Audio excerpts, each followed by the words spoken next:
I love video games, but for so many years all I'd play would be the same grand strategy games on my PC over and over again, and eventually something in me just broke.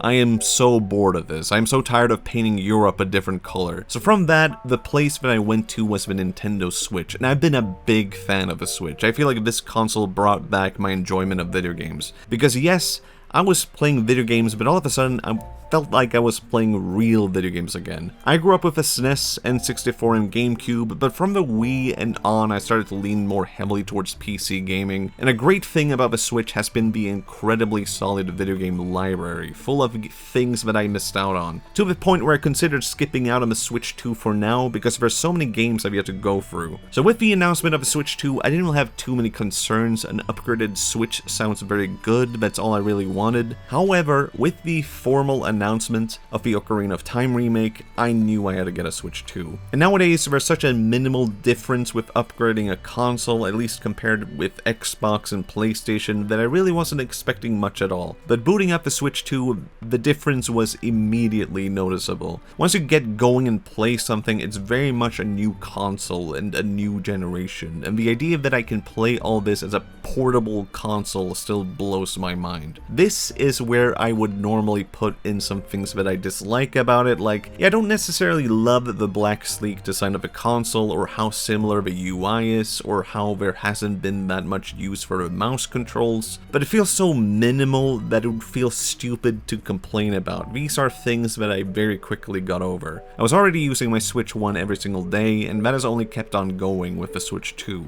And this is a bit unrelated to video games, but I am also an artist, and I feel as if playing through all these games has not only brought me an appreciation and love for games again, but also for art and drawing and painting. The game industry is so focused on profit, efficiency, and streamlining everything to extract maximum value, and it's been so refreshing to play games that actually seem to care for artistry. Sometimes this is explored in things like Breath of the Wild or Tears of the Kingdom, where you can see art inspiration from ancient Japan in the Jomon period, or in Mario Wonder, where they throw a bunch of crazy things at you and try to get as wild and wacky as possible.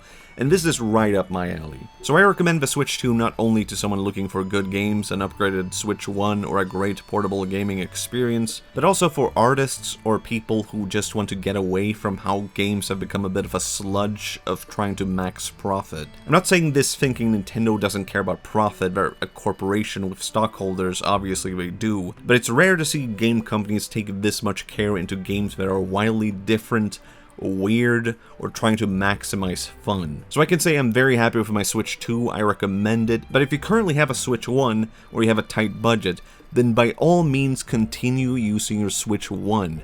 I'm willing to bet you have years of games left to play. It can get a bit weird to talk about a product that you love without just sounding like I am a shill. I have no criticisms, but I can genuinely say that I've gotten a huge amount of use from it, and I haven't really felt this way about a video game console before since, well, the Switch 1 or the N64 and GameCube. The Switch made me appreciate games as a whole again. I was looking to have fun with games again, and it gave me that. And the Switch 2 has brought me new experiences that I wasn't even aware that I was looking for. I'm taking gambles on games, and I'm finding fun in them even when they didn't seem up my alley at all. But again, I'm not trying to stir any kind of fear of missing out here. All these things and this console will be available for a long time. Don't feel too rushed about it. This console has longevity. And what we're looking at here is the foundation of something.